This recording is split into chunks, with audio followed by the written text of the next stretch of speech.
The golden age of steam.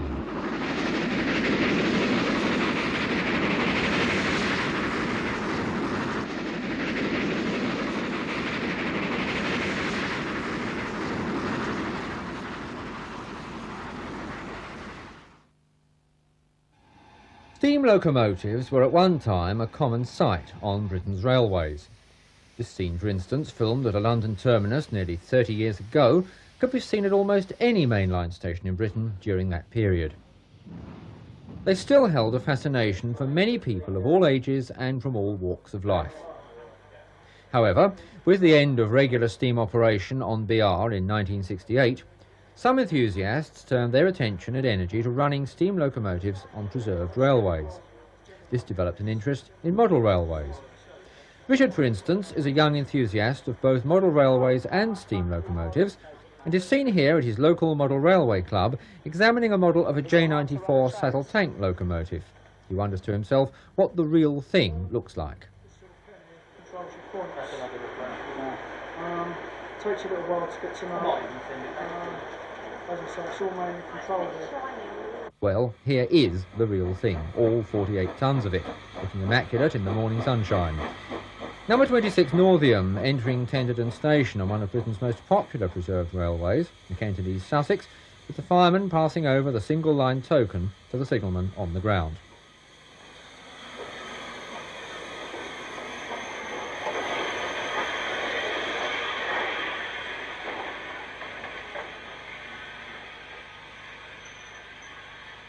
Delighted to be there is Richard taking a snap for the family album, as well as his colleagues at his model railway club.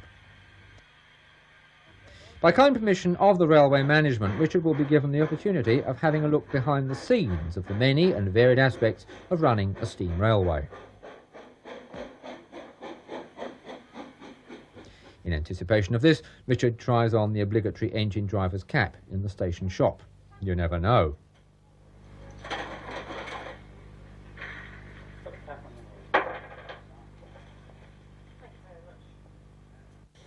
Stepping outside, he's in time to see the station master give the right of way to the 12:15 to Northiam.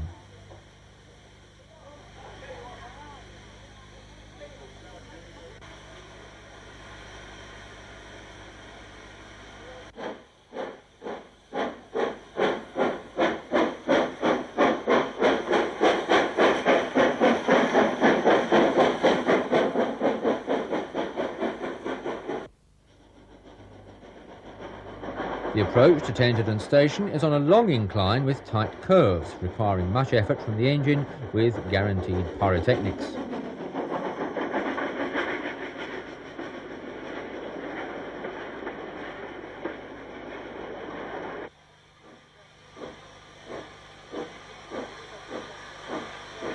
The majority of the coaches on the line will be familiar to many visitors as they're ex-BR Mark I coaches, expertly restored in various liveries.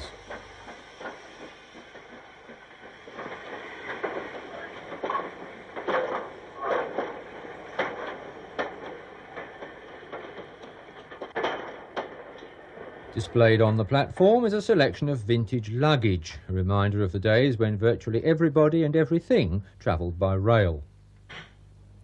Richard, meanwhile, meets his friend and railway member Paul at Rolvenden Loco Shed, and after a brief look at some of the engines in the yard, decide to make their way over to the signal box, where the signalman explains the layout and functions of the box.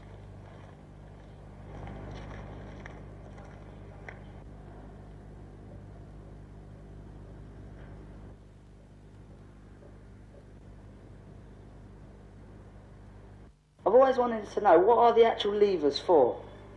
Well, different levers that perform various functions in the box are identified by different colours. The red ones, they are the signals themselves, the black are the points, the blue are the facing point locks, which are used to actually lock the points in a position for the passage of a train so that the points cannot move under it. And the blue and brown ones are the electric releases, which serve other purposes, such as releasing ground frames. What are ground frames? Well, ground frames are a small lever frame, which are actually located out on the ground, which a guard or a shunter would use. Why is this particular one such a big box? Well, the box here is one of its main functions. Signal box staff, who belong to the section known as S&T, Signals and Telephone Section, have to go through an intensive training programme for their occupation. They're all unpaid volunteers and must learn all the rulebook regulations too. They're responsible for the safe passage of trains at all times and must spend a few years learning all aspects of safety and procedure until they qualify to be a signalman in charge of a box. Or you have a large layout such as this that actually needs signalling. Yeah. What are all these instruments? What are they used for? Or what do they measure? Well, the indicators are used to indicate signals that can't be seen actually from the box, or sometimes that can't be seen easily at night. We have trains cross around every hour here, and this is because, being a single line, you need to have passing places to maintain that frequency of service. Well, in fact, shortly there'll be a train leaving Tenterden, the 2:15, which will arrive here after the up train, Northiam, has arrived, and the down train will then leave for Northiam, and once it's cleared, the up train will then leave for Tenterden. The signalman is now able to put into practice the working details he's been outlining to Richard, with first of all the arrival of a train from Tenterden at Rolvenden Station. These are used as the actual authority to occupy the single line section, and there can only be one of these out of the instrument at one time. Rather than just having one of them, we have a number, and they are controlled electrically between the two instruments, in order that when you have, say, two trains following, there's no need to bring one back by road in order for the second train to proceed.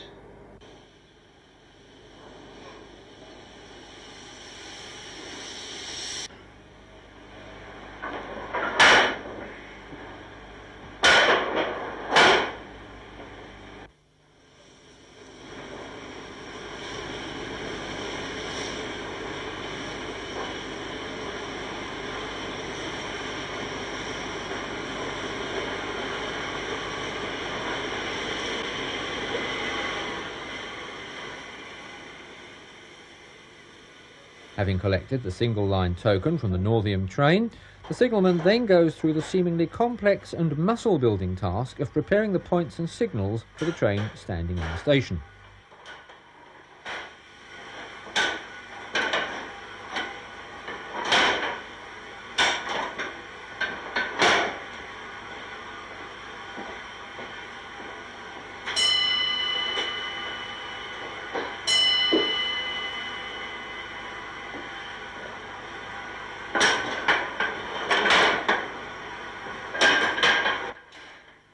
The home signal is cleared and the Northiam-bound train makes a speedy exit from the station.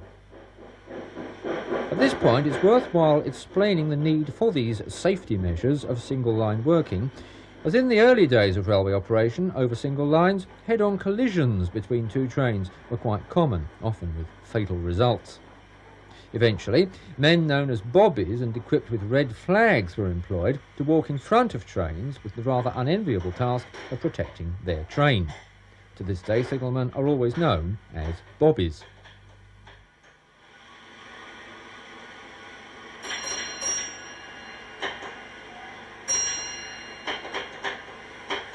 Meanwhile, Richard, still engrossed, watches as the signalman pulls off the home signal for the other train to enter Rolvenden Station.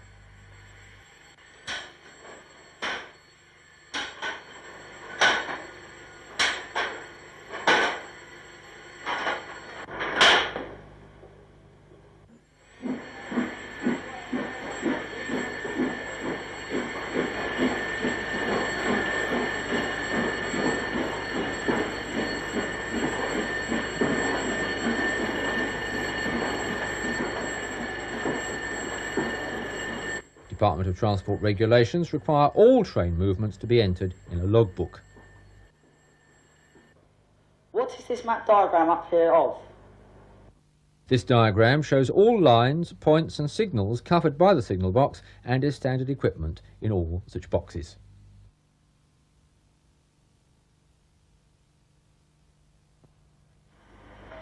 A little later on, the train returns from Tenterden and pulls up at the platform, despite the fact that his nearby signal has cleared, that is, it's all right to proceed. The driver, no doubt, is waiting for the single-line token to be handed to him.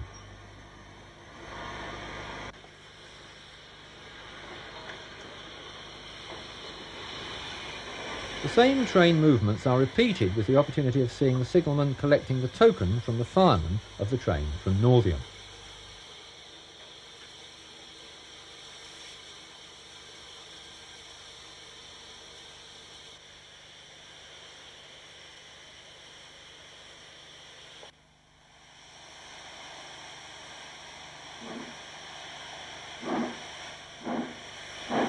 This done, the first train can leave.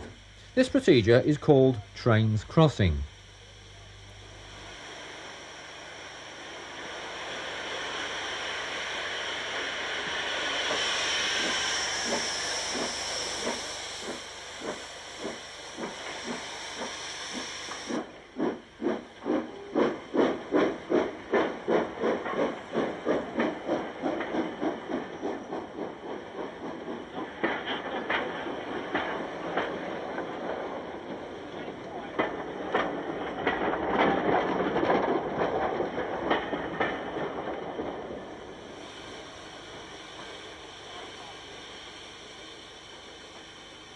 With the departure of the train from Tenterden, the signalman changes the points for the entry of the other train. Note the operation of the point locking bar in the bottom right-hand corner of the picture. Now the signalman gives another token or key to the loco crew for safe passage on the single line up to Tenterden.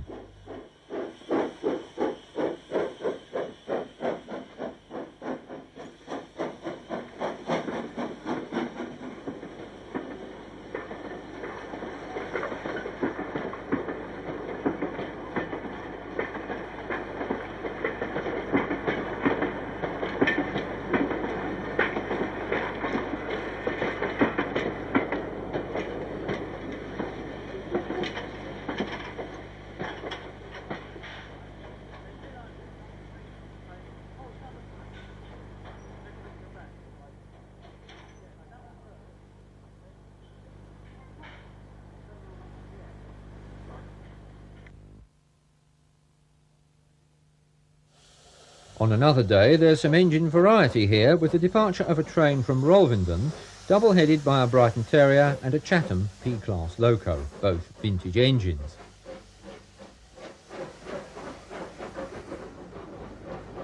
The last carriage is of some interest, as it's reputed to have run on the District line of London's Underground a very long time ago. Also seen is number 24, making its way out of the Loop line and joining the running line into Rolvenden Station.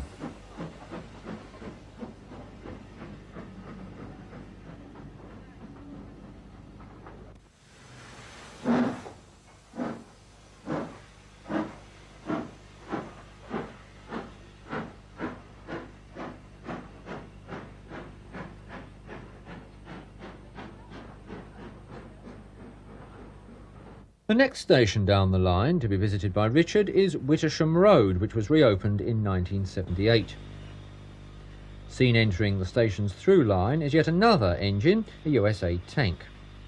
Built during World War II, these engines were shipped to Britain and were used on the Southern Railway, mainly on shunting duties. The operating procedure here is the same as at Rolvenden, and as the signalman collects the token, a colleague opens the level crossing gates.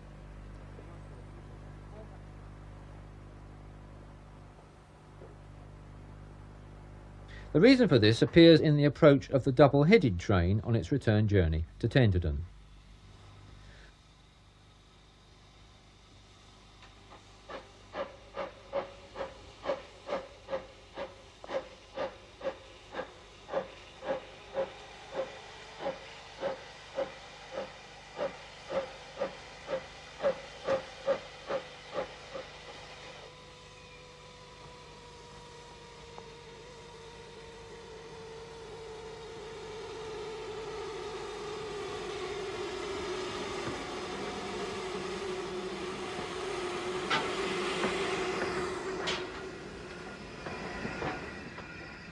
Wittersham Road Station is of some historical interest, as during World War II the largest rail-mounted gun in the British Army was stationed here for defence purposes.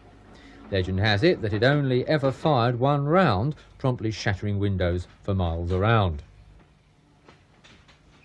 The signal box here is rather unusual in having an outside platform which appears to be very useful for handing over tokens to engine crews.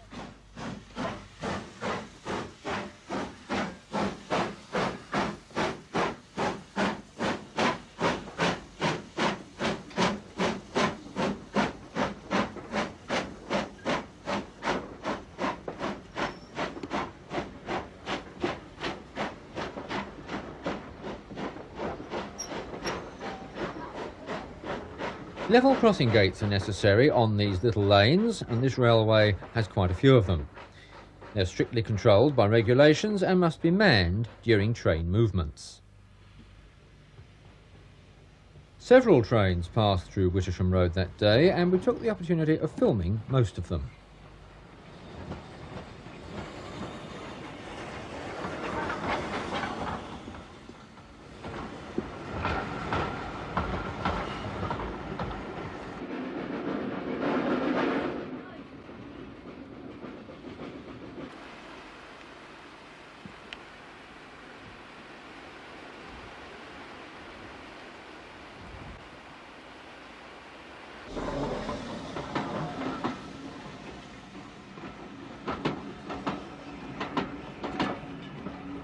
The track work suffers a lot of strain and stress during a busy railway season and must be fully maintained to the highest degree. It's looked after by the Permanent Way Gang, another bunch of unpaid volunteers who make sure the locking keys remain tightly in place and the rails are the correct distance apart. Not only that, but sleepers must be replaced when necessary. Despite being a quiet station, the signal box at Wittersham Road is kept busy all day with passing trains.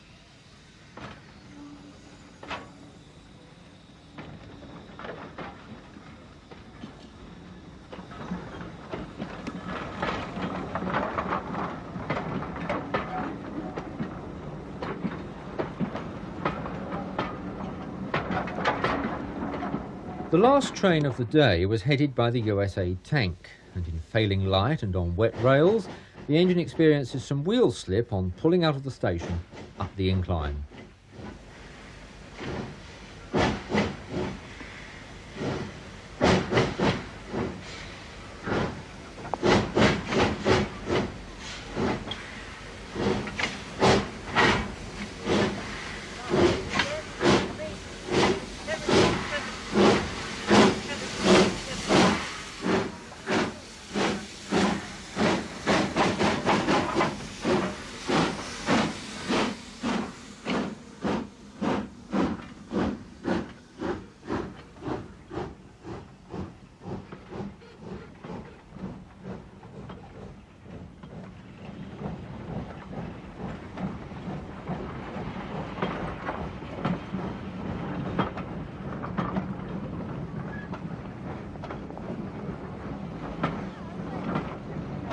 The following morning sees Richard up bright and early at Rolvenden Shed in company with Adrian, one of the railway's young volunteer workers. Their task is to spruce up Linda ready for its day's work. Tasks of this kind are rarely seen by visitors to the line, and although a basic cosmetic operation, travellers using the line expect to see a clean engine on their train.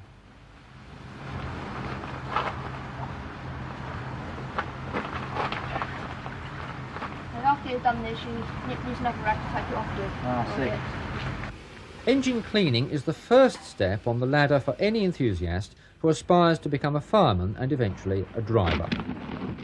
Here, Adrian explains to Richard what has to be done and also explains the functions of various parts of the engine. In BR days, some of the larger loco depots used steam hoses working under high pressure to remove grease and grime from the running gear, and this was certainly a more effective way of tackling this constant problem.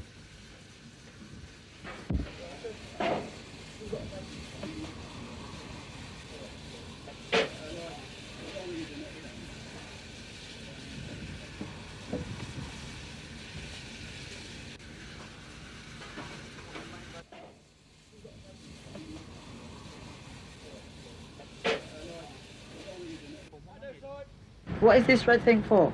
It's the connecting rod. It connects the wheels to each other so that they all go round at more or less the same speed, and if one wheel begins to spin, so do all the rest. What are you using to clean it? It's the same mixture as we used on the wheel, just up there. What, paraffin and oil? Yes, right. Give it a rub. It's the same procedure again. Yeah.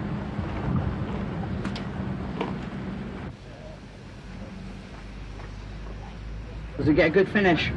Should do if you do it properly. What time did you get down here today, Adrian? What time do you have to get ready and everything? Get up at 6:30. 6:30? Yeah. You do that every Come day? down here at 7:45. Not every day, it's about once every week. The upper part of the engine is now cleaned, with metal polish being used to shine up the nameplate. It's brass knives, a type of metal polish. This particular engine, one of the J94 class and often referred to as austerities, was previously owned by the National Coal Board and spent many years working at Maesteg in South Wales. A total of 485 were built and many have been preserved. Do you get paid for it or not?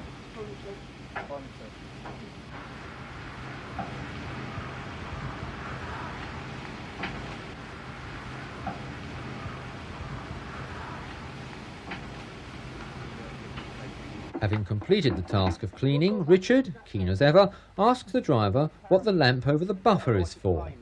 It is in fact for train identification, a sort of code. What's this tube here for? This one here. The driver also explains the function of the vacuum brake pipe, which is for connection of the engine's brake control through the pipe to the coaches. Finally, he points out the other pipe, which is for connection of steam from the engine's boiler to heat the coaches in cold weather. What happens if it wasn't there? What would happen? Well, you get cold without that. Yeah. With this, you must have a brake through the train. It all works on a fail-safe system anyway. The final stage of preparation is attending to the various oiling points. An oil can with a long spout is needed, plus an agility to work in cramped spaces.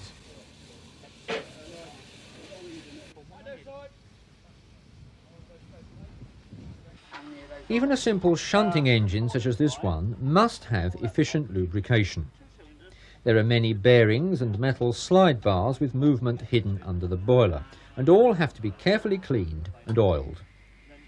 If a bearing runs dry, it gets very hot and the surface could disintegrate. This would result in an expensive, time-consuming spell in the workshops. For steam use, they've got a little bit of fatty oil, like stearic acid and things like that, you see, as first being mainly mineral oil. Now here you have what we call trimmings, worsted, and the clear attach of the wood, soaks the oil up, and then it goes down a hole in the side there, then connects up to that pipe going down there. And that lets a controlled amount of oil go down there at a very slow rate. And you can alter the rate of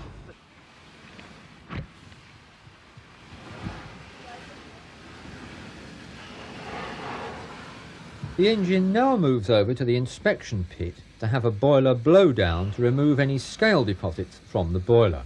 An impressive, if noisy, spectacle.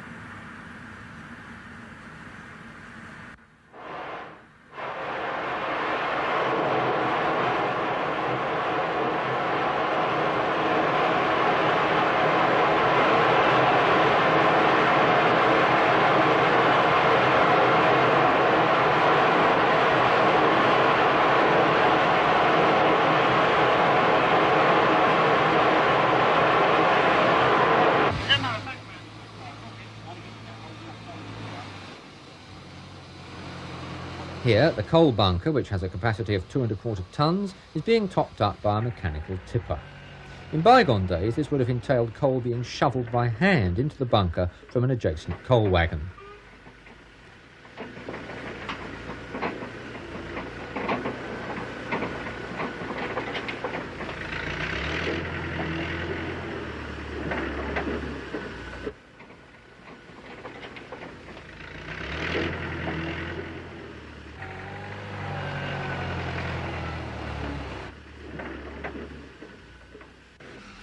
Dousing down the footplate with hot water helps to keep the footplate clean, especially after a coaling up operation.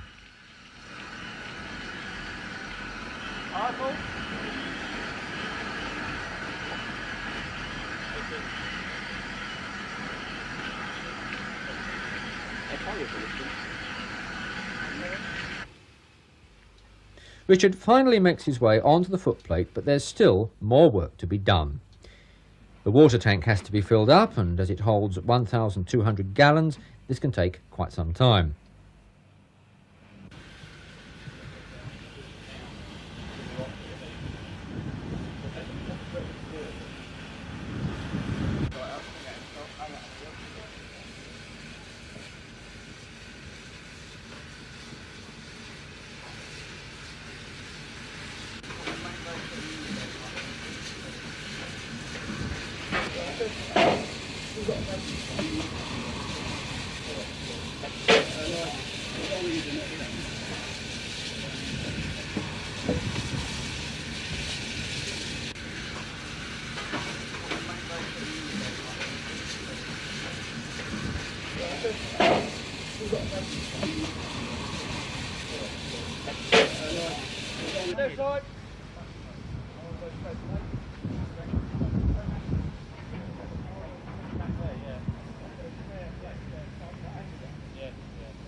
Linda, with Richard on board, finally moves off ready for its day's work as it negotiates the road level crossing outside Rolvenden Station. This crossing is much busier. It's on the main road to Tenterden, and it has larger gates too.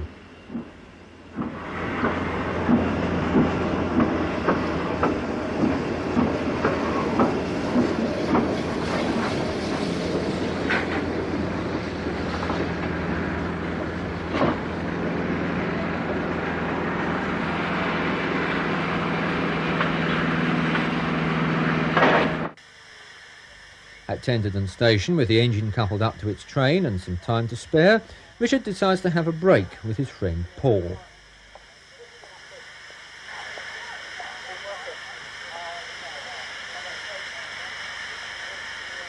The attractive building in the background is the railway's restaurant and was originally located in Maidstone. It belonged to the Maidstone and District Bus Company. His friend told him the history of the Kent and East Sussex Railway. In 1900, the Ashford News proclaimed proudly that the Rother Valley Railway had opened for business, opening up the Weald, it said.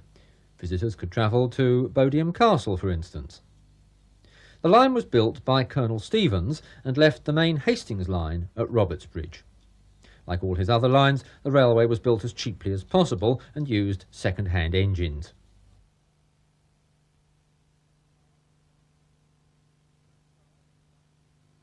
As motor cars and buses began to compete, economies had to be made. These odd vehicles were mounted back to front on Ford chassis. Passengers had a very rough ride in them. It always was a mixed passenger and goods railway. Bodiam Castle. And across the fields comes a typical 1930s train.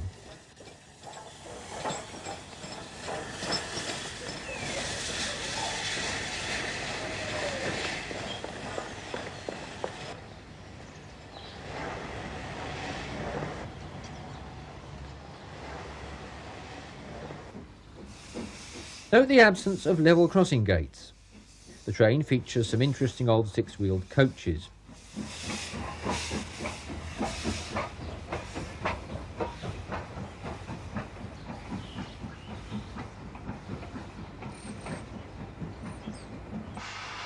Later, the train returns and we catch a glimpse of the fashions of the day.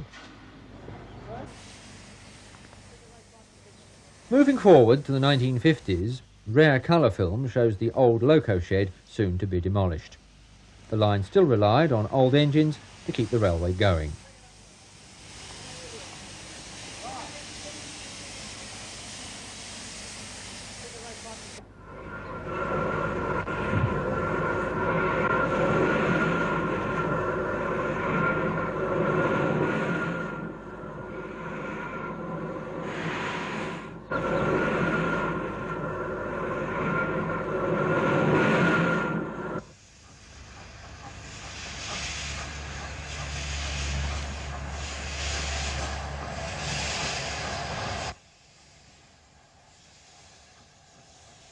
It finally closed to passengers in 1954, but a good service struggled on until 1961.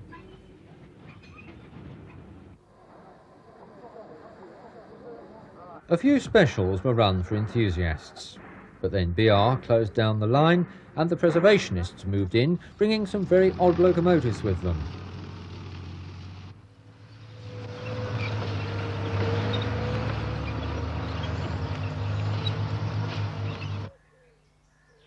Members of the Preservation Society had some run-down stations to restore and a few very old coaches.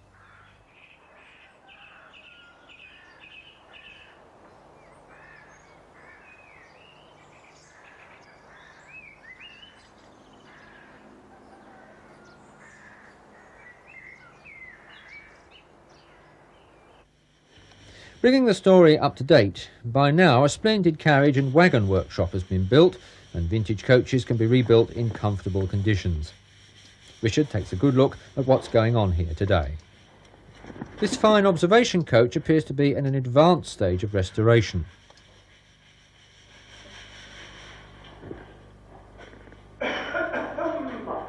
These carriage seats, however, will require much of the upholsterer's skill before they can be used again. Once a familiar sight on famous express trains, these carriage boards evoke nostalgic memories of an era long gone. After a pleasant interlude, Richard rejoins the footplate of Linda, setting off down the sweeping curves out of Tenterden, with Richard taking the opportunity of admiring the pleasant Kent countryside rolling by.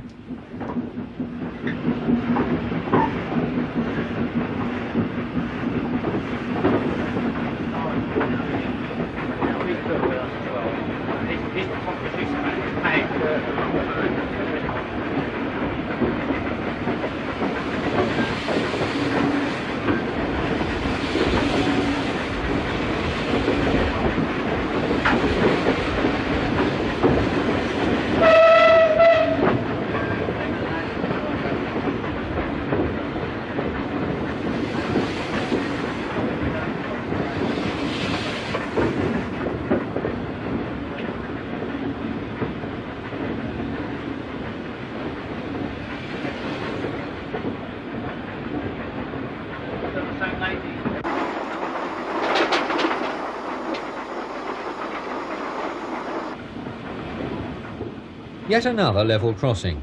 This one is on Cranbrook Road, and although quite a small road, does sometimes carry a lot of traffic. The train must by law stop on the way down, but has the right-of-way coming up, because of the gradient, which can be a problem in wet weather. Engines would slip badly if restarting on wet, slippery rails.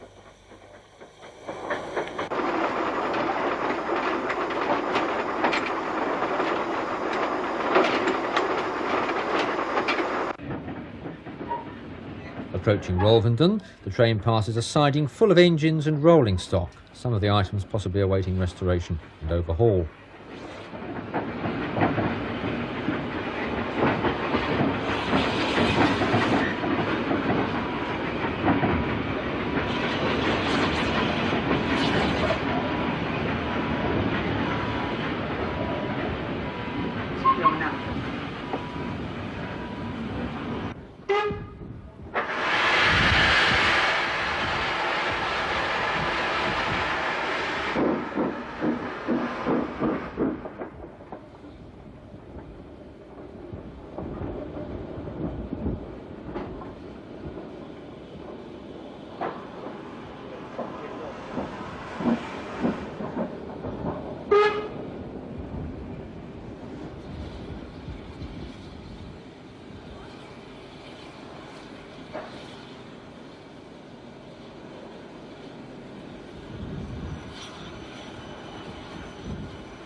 At Rolvenden, Richard decides to have a change and travels in one of the coaches, riding on the cushions, as railwaymen used to say in steam days. It has to be said that travelling on a modern coach is considerably more comfortable than the heaving, swaying footplate of a steam engine. The children find a ladybird, catching a lift. At Wittersham Road, Richard rejoins the footplate, where he's treated to the sight and sound of Linda pounding hard up the gradient.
Further progress down the line sees the train crossing over the River Rother, where the bridge has a speed limit imposed on it. The bridge has been raised from its original height due to the water level of the river being increased.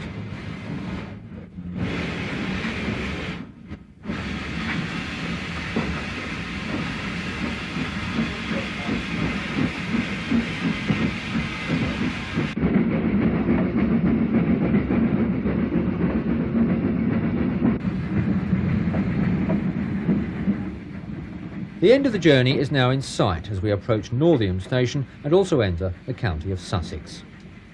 Several years were spent extending the line from Wittersham Road to Northiam, and the extension was officially opened to the public on the 19th of May 1990. The original track bed from Northiam to Bodiam Castle is still intact, and it's hoped one day to reopen this section.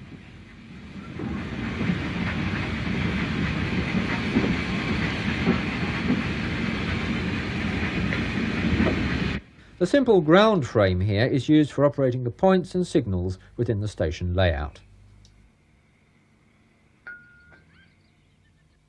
Having run round its train and now running chimney first, Linda with its train leaves Northiam on the return journey to Tenterden.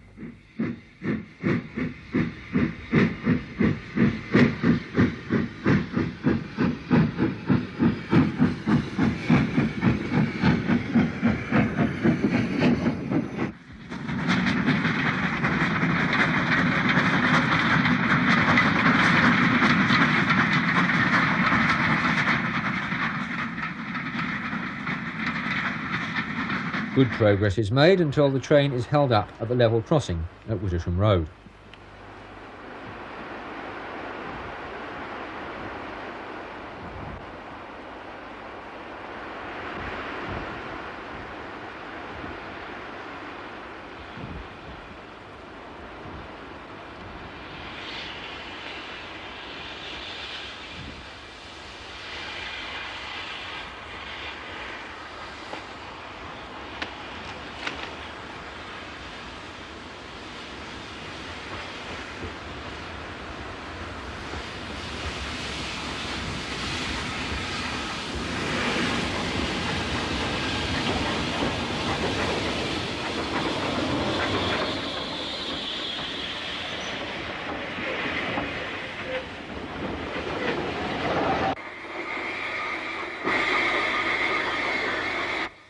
Further down the line at Cranbrook Road level crossing, Richard takes the opportunity of questioning the driver about the various controls, dials and gauges on the engine.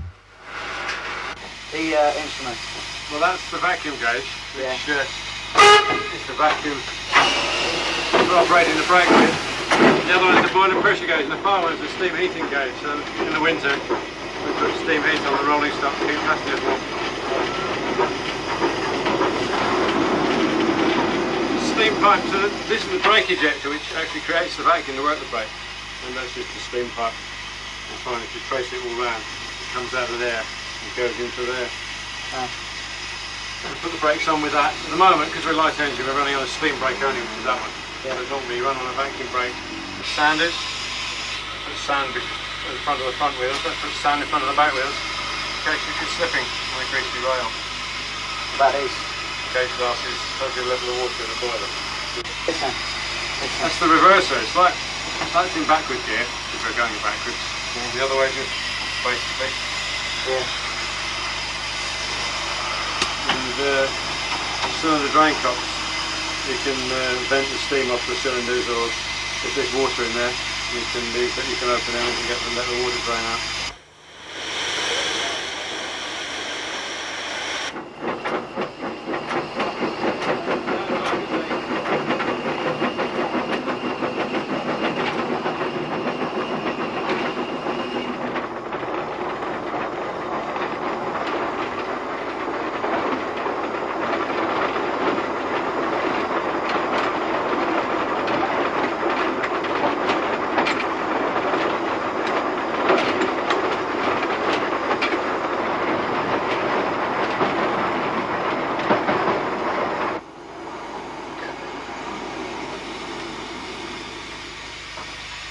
What opens it now?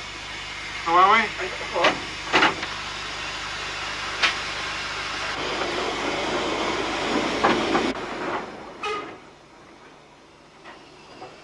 Having worked the last service of the day, with the coaches now stabled at Tenterden, Linda, running light engine, makes its way into Rolvenden Yard to be bedded down for the night, in railway parlance.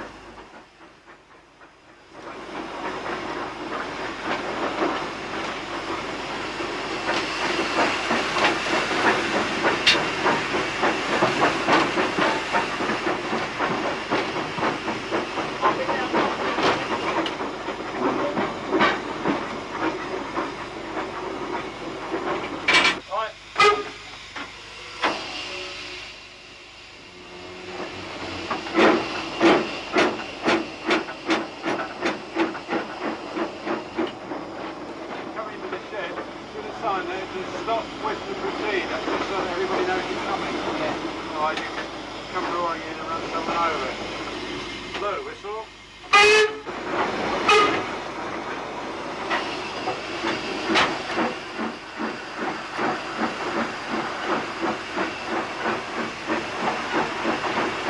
At this point, the driver kindly decides to let Richard have a go at driving the engine, an opportunity certainly not to be missed.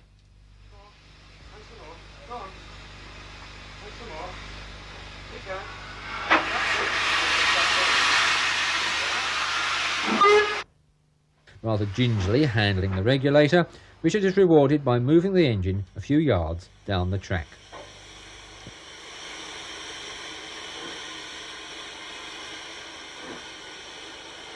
Close by is a Brighton Terrier having some work done on its big ends.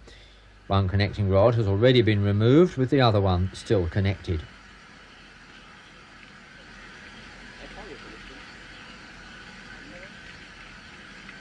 Maintenance and overhaul are carried out in the railway's own extensive workshop.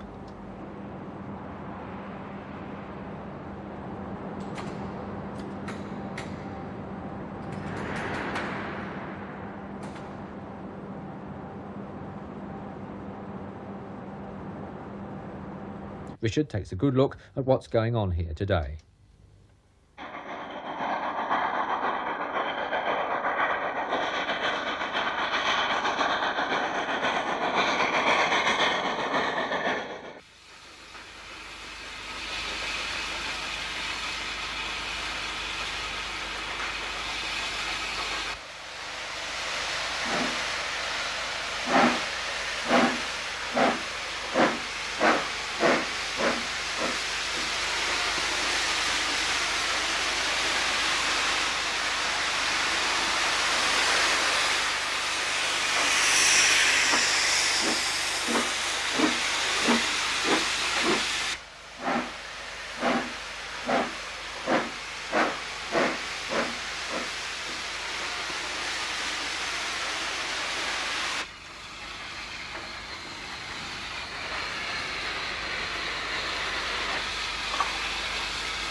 Seen entering the station's through line is yet another engine, a USA tank. In the USA, these small engines were always known as switchers.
Trains leaving Rolvenden heading north towards Tenterden are soon faced with a stiff climb on a 1 in 50 gradient, presenting both the engine and crew with some hard work.